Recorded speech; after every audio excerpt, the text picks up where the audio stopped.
आज का रात्रि क्लास है 17/9/1966। ओम शांति। मीठी मीठी रूहानी बच्चे जानते हैं कि हम बाबा बाबा किसको कहते हैं। भक्ति मार्ग में जानते हैं कि बाप हमारा लौकिक ऐसा है और यहाँ रहता है। अब तुम बच्चे जानते हो कि दोनों ही हैं। बच्चे बाप को ही याद करते हैं तो बाप ही गोद में लेते हैं। बच्चे बाबा बाबा करते रहते हैं। अब ऐसे बाबा से किसको सड़क की बादशाही मिलती है? जो लायक बनते हैं। बाबा आए ही है लायक बना। तुम सब पहले लायक थे, अब नालायक बने। 5 विकारों के कारण ही तो नालायक बने हो। अब बाबा आया है माया रावण से छुड़ाए करके लायक बनाने के लिए। बाबा ने गोद लिया है। नशा चढ़ता है कि हम बाबा की गोद में डायरेक्ट आए। जानते हो ये हम सब आत्माओं का ही बाप है।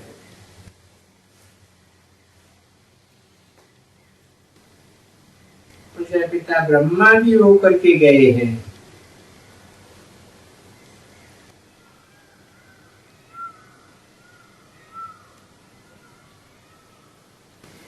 बाबा भी होकर के गए हैं। तो फिर प्रजापिता ब्रह्मा द्वारा ही रचना रची होगी ना। पहले ब्राह्मण बने बिना देवता बन नहीं सकते। वर्षा सो गाया गया है ना।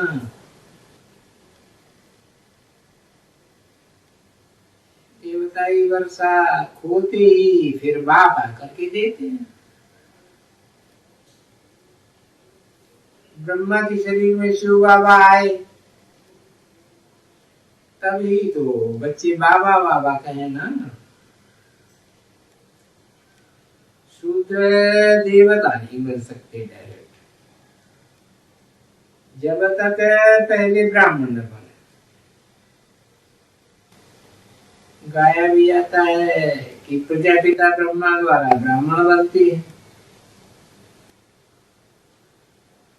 तो देवताओं से भी ब्राह्मणों से। देवताएं तो फिर नीचे उतरते हैं। तुम्हारा ये जन्म बहुत ही दुर्लभ है कि तुमको एक ही बार जन्म मिलता है। ये ब्राह्मण वर्ण में अब बाबा ही याद आते हैं। बाप कहते हैं जैसे स्वर्ग का वर्षा मिलता है। अब बस बाप को याद करना।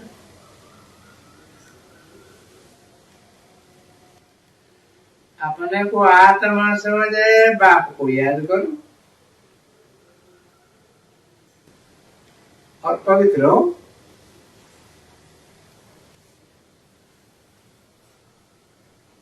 मैं समझाता हूँ तुम्हारा निराकार बाबा के बच्चे पवित्र रहेंगे तो विश्व के मालिक बनेंगे।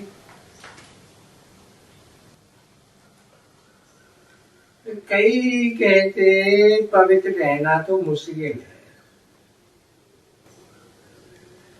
अब इनको ये पता नहीं है जो बाप के बनते हैं उनको ही बाप कहते हैं कि बच्चे पवित्र रहो।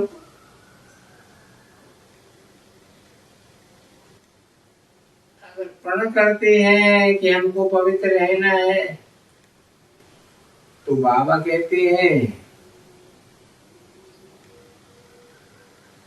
इकट्ठे रह करके देखो,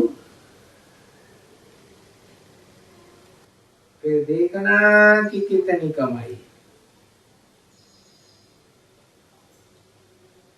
कोई पवित्र रहता होगा तो ही तो बाबा कहते हैं ना, वो तो सन्यासियों को भी करके दिखाना है। ये बाबा की श्रीमत है।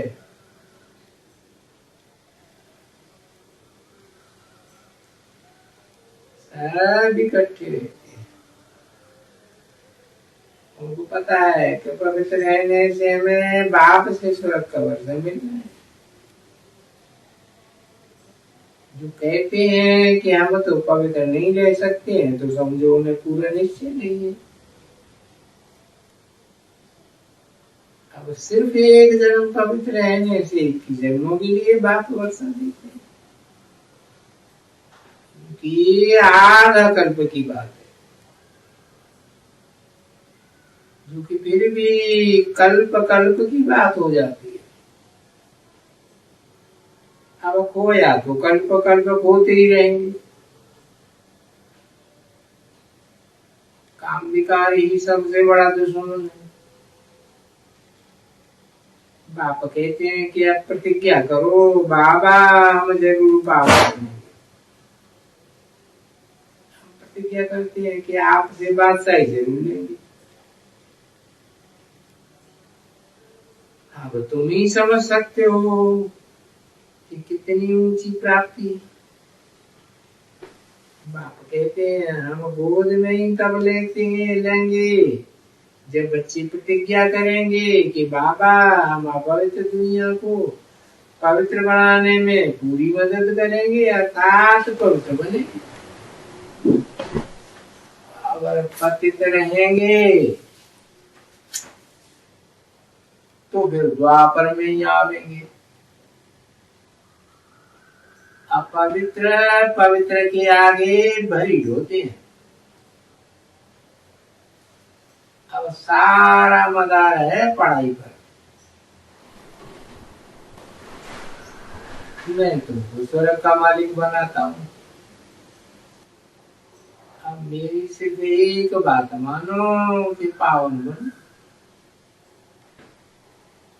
अगर सारी दुनिया बाप को जानती होती तो गाली नहीं देती। अब तुम जानते हो बरोबर हम नरक की दुनिया में रहते हैं, सब विकारों में पड़े हैं और दुखी दुख है। तो अब बाप बैठ करके समझाते हैं, जो भी तुम पाप करते हो वो कोई सारे यहाँ ही कट नहीं जाते हैं, बाकी भी वहां जाकर के भोगने पड़ते हैं।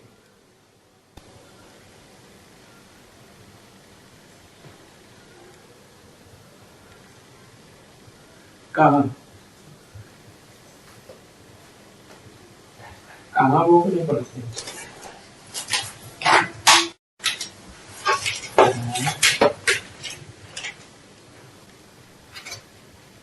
हाँ, धर्मराज के दरबार में।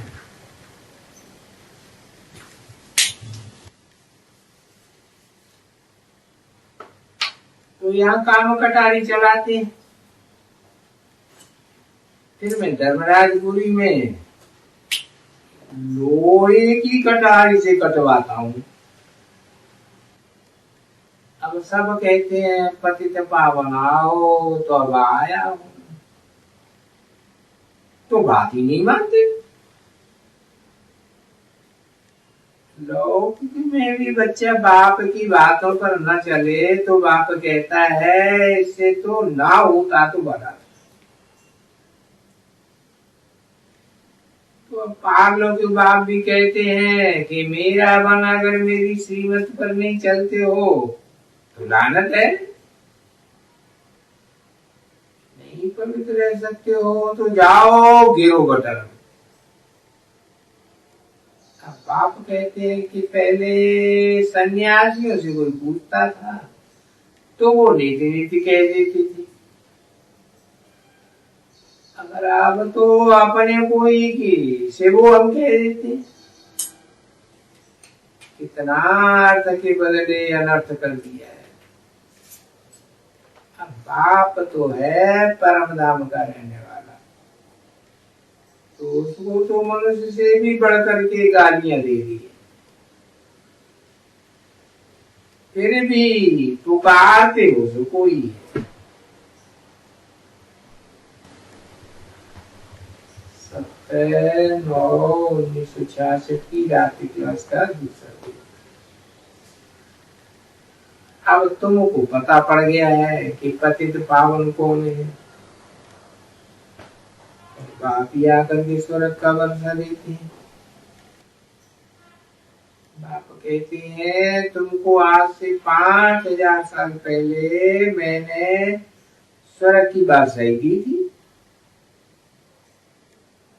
तुम ही जानते हो कि गीता में भी लिखा हुआ है कि मैं आता हूँ तो एक धर्म की स्थापना करता हूँ और संदेश देता हूँ कि मैं आया हूँ। धर्म स्थापक आकर संदेश नहीं देते हैं, वो तो सिर्फ धर्म स्थापन करते हैं। वो भी अब यहाँ ही है। अब कृष्ण जयंती के साथ गीता जयंती नहीं होती है।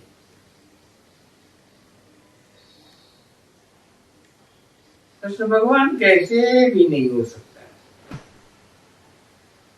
अब ये है कंसपुरी और तब होगी कृष्णपुरी। अब ये सब बातें तुम बच्चों की बुद्धि में है, मनुष्य तो कुछ भी नहीं समझते, वो तो महामूर्ख बन पड़े। अब बाप के लिए गाते हैं, सुख करता दुख हरता, मगर समझते नहीं। फिर अंत में सबकी कर्मातीत अवस्था होने पर मुक्ति धाम के द्वार खुलते हैं। वो निराकार बाप पहले अंदर जाते हैं।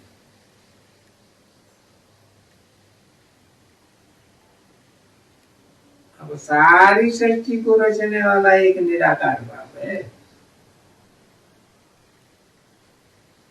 अब बाप बच्चों को समझाते हैं कि बच्चे कोई भी ऐसा काम न करो जिससे कोई ये कहे कि ये खुद को शिव बाबा का बच्चा कहता है, और इसके कर्तव्य देखो क्या है। कभी गंदा काम चोरी चकारी आदि नहीं करनी है, और फिर वो हो जाने पर छुपाते रहने से दिन प्रतिदिन मल्टीप्लिकेशन होती रहती है और फिर पद भी भ्रष्ट हो जाता है। अब सारा दारो मदार पढ़ाई पर है। अब बाप कहते हैं कि आदि की यात्रा पर ही रहो तो ही विकारों का बोझा हल्का होगा। बाप की मुरली बच्चों को बहुत वैल्यू होनी चाहिए। अगर कोई को बाहर भी जाना पड़े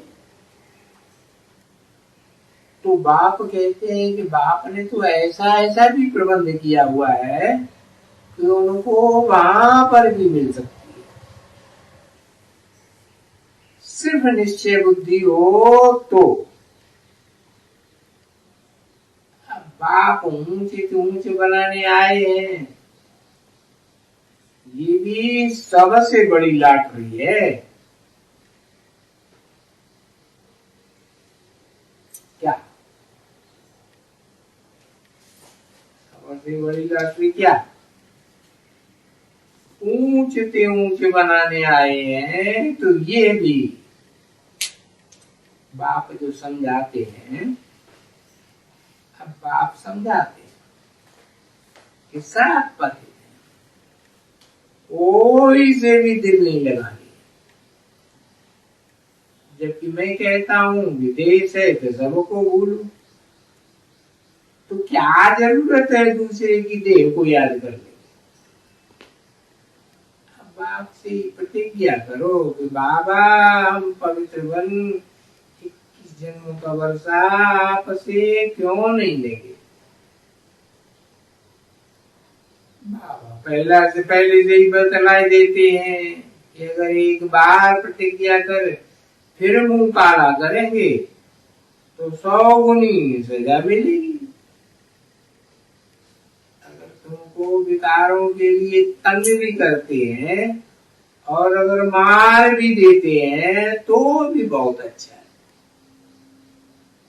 शिव बाबा की याद में तो मरेगी ना,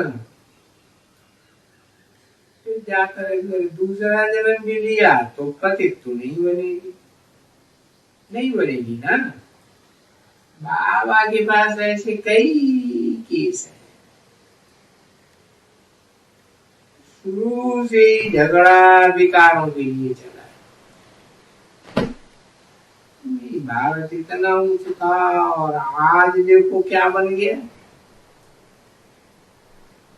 तुम बच्चियां यही बात नहीं देखती हो कि 10 सालों में ही पावन भारत की स्थापना हो जाएगी। तो कई तो सुन करके समझते हैं,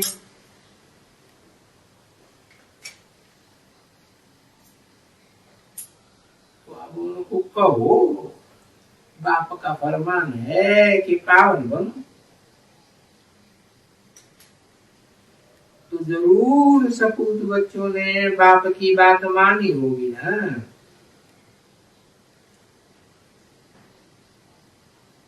अर्थात पवित्र रहते होंगे। तो बाप कहते हैं कि पावन बनो तो मैं तुमको पावन दुनिया का मालिक बनूंगा।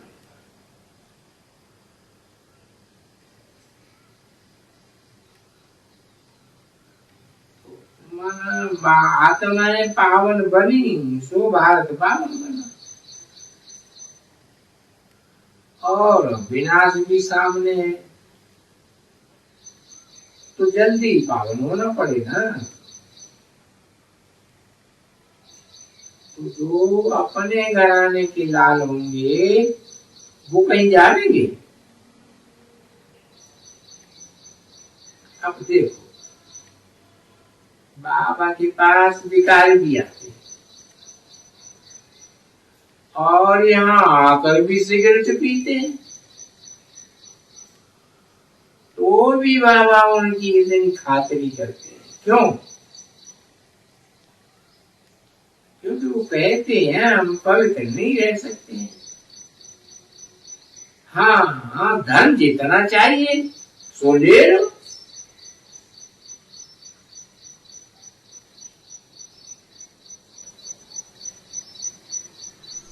बाबा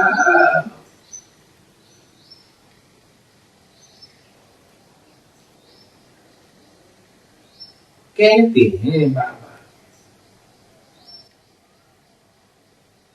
अगर उनको ऊपर में रहते हैं या खिलाते हैं तो कई संशय बुद्धियों को इसमें भी संशय आ जाता है कि हम गरीब हैं इसलिए बाबा ने हमें यहाँ नीचे ठहराया